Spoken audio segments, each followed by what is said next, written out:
Sir एक सवाल, आप आपके विधानसभा क्षेत्र में एमआईएम भी एक पार्टी है और उम्मीदवार वो भी दे रहे हैं, तो इसको किस तरह से देखते हैं? लोग कह रहे हैं, आरोप लगा रहे हैं कि मुस्लिम वोट बैंक जो है, बन्ना गुप्ता का एक बड़ा वोट बैंक है, वो खतरे में है। अरे देखिए, ये सब वो लोग कयास लगाते हैं जो लोग केवल मुंगेरी लाल के हसीन सपने देखते हैं। यदि इस सब पर टीका टिप्पणी करने लगेगा तो नेता ना बन जाएगा। जिस थाली में खाया उसी थाली में छेद किया, हमेशा भाजपा की सरकार को गाली देते रहे। तो ये चुनौती तो भाजपा के लिए है और भाजपा के लिए भस्मासुर है। हमारे लिए क्या चुनौती है? हमारे लिए कुछ चुनौती नहीं है। हमारे लिए तो ये एक ऐसा प्रतिनिधि है जो हमारे क्षेत्र की जनता ने इनको चुनकर बनाया था और इन्होंने बीच मैदान में जनता को धोखा देकर भगोड़े की तरह भाग गए मैदान छोड़कर। सर हवा का रुख किस ओर देख रहे हैं? हवा का रुख ये देख रहे हैं कि हमारी सरकार ने जनता का जनता के लिए जनता के द्वारा शासन सुनिश्चित किया है और जनता मालिक है और जनता अंतिम पायदान पे खड़े व्यक्ति के चेहरे में मुस्कान लाने का ये सरकार ने प्रयास किया है। इसलिए जनता पूरी तरीके से पुनः जो है हेमंत सोरेन जी के नेतृत्व की बहुमत की सरकार बनाएगी, ऐसा पूर्ण उम्मीद है हमको। सरयू राय पुराने प्रतिद्वंदी माने जाते हैं और इस बार तो चुनावी मैदान में भी सामने हैं। कितनी बड़ी चुनौती मानते हैं? ये चुनौती भाजपा के लिए है। उन्होंने हमेशा भाजपा के लिए चुनौती बनने का काम किया, चाहे वो लोकसभा का चुनाव हो। उस समय भी आप देखिए, लोकसभा के चुनाव में डुल्लू में तो भाजपा के प्रत्याशी थे, उनके खिलाफ में चले गए वो धनबाद लोकसभा में, और डुल्लू में तो के खिलाफ जो है चुनौती चेतावनी सब दे रहे थे। इतना में उनका पेट नहीं भरा तो चले गए चतरा। भाजपा के प्रत्याशी थे कालीचरण सिंह जी, सीधे साधे आदमी थे वो, उनके विरुद्ध भी चले गए थे चतरा और जाके उनको भी चुनौती चेतावनी देकर उनको भी हराने का पूरा प्रयास किया। ये अलग बात है कि इनके चुनौती और चेतावनी जो है हवा हवाई होते हैं। फिर ये जमशेदपुर में भी इन्होंने भाजपा के बहुत सारे लोगों को अपमानित किया, प्रताड़ित किया, जेल तक पहुंचा दिया। रघुवर दास के साथ 5 साल तक उनकी सरकार में मिनिस्टर बने रहे और हमेशा। तो हमारे लिए चुनौती नहीं, ये भारतीय जनता पार्टी के लिए चुनौती है, चेतावनी है, क्या है, भस्मासुर है, वही लोग जानते हैं। भाजपा में और आज जो है भारतीय जनता पार्टी से जो ये टिकट लेकर आए हैं गठबंधन का, ये टिकट भी ये पूरी तरीके से भाजपा के गले में छुरा रख कर लाए हैं टिकट। मतलब समझिए कि बेमन से उन्होंने टिकट दिया है। अपनी परंपरागत सीट कोई नहीं छोड़ता है, लेकिन चूंकि केंद्र की सरकार में जदयू जो है उस सरकार में एक मेजर रोल प्ले कर रहा है, गठबंधन की सरकार है, अल्पमत की सरकार है, इसलिए भाजपा नहीं चाहते हुए मजबूरी में इनको टिकट दिया है। लेकिन मजबूरी में टिकट तो दे दिया है, लेकिन मजबूरी में आदमी दिल नहीं देता है। और जो भाजपा के कार्यकर्ता स्वाभिमानी है, जिन्होंने मेहनत किया है और जिसके दिल में जो है भाजपा के प्रति प्रेम है, वो अपनी भारतीय जनता पार्टी के प्रति प्रेम कर रहे हैं। हम तो कांग्रेस के लोग हैं, तो हम निश्चित है कि इस लोकतंत्र में बीजेपी के खिलाफ नैतिकता के आधार पर अपनी बात को रखेंगे, नीतिगत बात को रखेंगे। लेकिन हमने कभी भारतीय जनता पार्टी के लोगों को अपमानित और प्रताड़ित नहीं किया। हमने कभी उनका जो है कि राजनीति को राजनीति की तरह से किया है।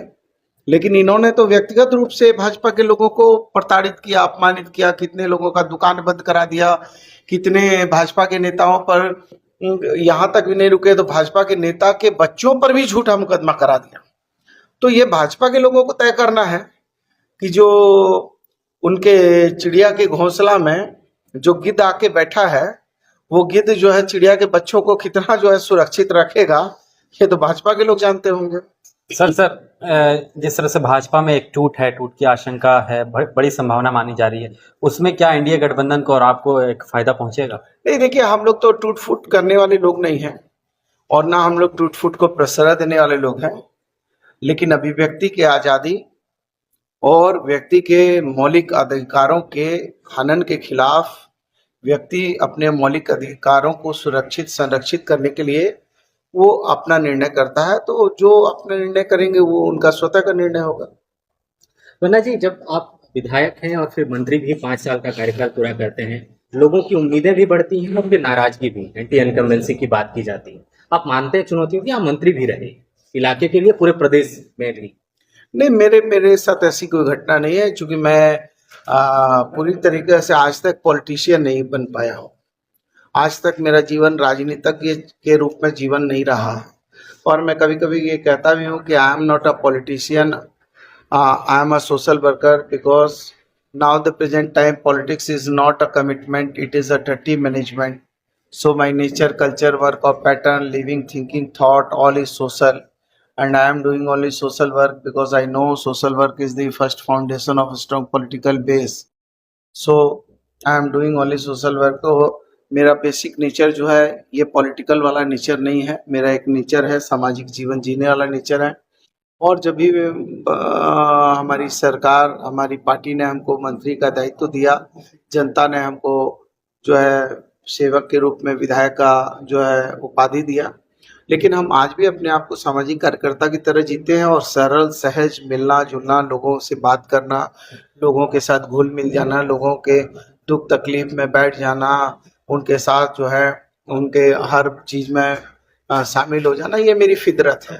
इसलिए मेरे जैसे लोगों के साथ एंटी इनकम्बेंसी जैसी चीज़ें नहीं है। मेरे जैसे लोगों के साथ जो है एंटी इनकम्बेंसी प्रभावशाली नहीं हो पाती है, और इसलिए मुझे इस सब चीज़ों का कोई भय नहीं है। सर एक सवाल, आपके विधानसभा क्षेत्र में एमआईएम भी एक पार्टी है और उम्मीदवार वो भी दे रहे हैं, तो इसको किस तरह से देखते हैं? लोग कह रहे हैं, आरोप लगा रहे हैं कि मुस्लिम वोट बैंक जो है बन्ना गुप्ता का एक बड़ा वोट बैंक है, वो खतरे में है। अरे देखिए, ये सब वो लोग कयास लगाते हैं जो लोग केवल मुंगेरी लाल के हसीन सपने देखते हैं। हम लोग जैसा आदमी जो है ना, हम लोग तो एक चीज बचपन से सीखे हैं कि वीर तुम बढ़े चलो, धीर तुम चढ़े चलो, आन न कभी झुक न पाए, शान न कभी रुक न पाए, सामने पहाड़ हो सिंह की दहाड़ हो, वीर तुम बढ़े चलो, धीर तुम चढ़े चलो। अब हम इस सब से यदि इस सब पर टीका टिप्पणी करने लगेगा तो नेता ना बन जाएगा।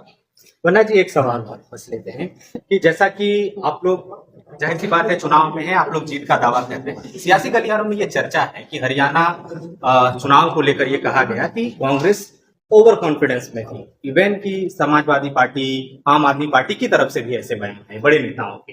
कहा जा रहा है कि ऐसा ही झारखंड में भी कहीं आप लोग दावा तो नहीं कर रहे हैं जमीनी हकीकत को तोले बिना? अब देखिए, वो तो अब हमारे पास तो कोई लिटमस टेस्ट करने का कोई पेपर है नहीं कि मैं लिटमस टेस्ट करूं। मैं इतना जानता हूं कि जो मेरा वर्क ऑफ पैटर्न है, लिविंग थिंकिंग थॉट है, जो मैंने काम किया है, जो लोगों की सेवा किया है और जो लोगों के साथ मेरा मृदुभाषी जीवन है, वो मेरा एक मजबूत आधार है। और ना तो मैं भविष्यवक्ता हूँ, ना ज्योतिषाचार्य हूँ, और ना मेरे पास ईडी और सीबीआई जैसी संस्थाएं हैं जो हमको जो है हवा का रूप देख के बता देंगी कि कहाँ क्या हो रहा है। वो भाजपा के बड़े लोगों और विद्वान लोगों का काम है, वो लोग पहले बता देते हैं कि कहाँ क्या होने वाला है। सर एक आखिरी सवाल, जीत के बाद जमशेदपुर की जनता को कौन सी बड़ी सौगात देंगे? नहीं देखिए, जीत और हार तो अभी चूंकि जनता मालिक है, और जीत हार के बीच में इस तरह की टीका टिप्पणी करना एक जो है बचकानी बयानबाजी होगी। चूंकि जनता मालिक है और जनता मालिक है तो जनता के सामने हम नतमस्तक है।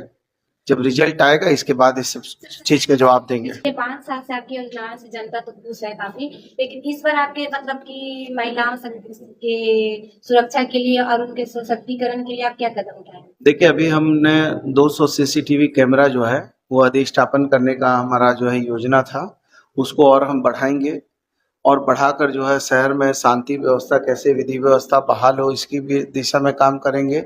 और जो हमारी बहनें जो है बेरोजगार हैं या जो हमारी गरीब बहनें हैं, उन लोगों को हम लोग जो है स्किल डेवलपमेंट करके उनको जो है ऐसे रोजगारों से जोड़ेंगे जो रोजगार के तहत उनका सामान जो है वो बाज़ारों में बिक सके और उनकी माली हालत ठीक हो। और इसी के को दृष्टिगत करते हुए हमारी सरकार ने मैया सम्मान योजना लाने का काम किया, जिसमें पहले हम 1000 रुपया दे रहे थे, उसको बढ़ाकर 2500 देने का काम दिसंबर से चालू होगा। और जिस दिन ये भारतीय जनता पार्टी की सरकार हमारे हक का 1 लाख 36,000 करोड़ रुपया हमको दे देगी, उस दिन ये झारखंड में हम ना जाने और कितने चौमुखी विकास के मार्ग को प्रशस्त करेंगे।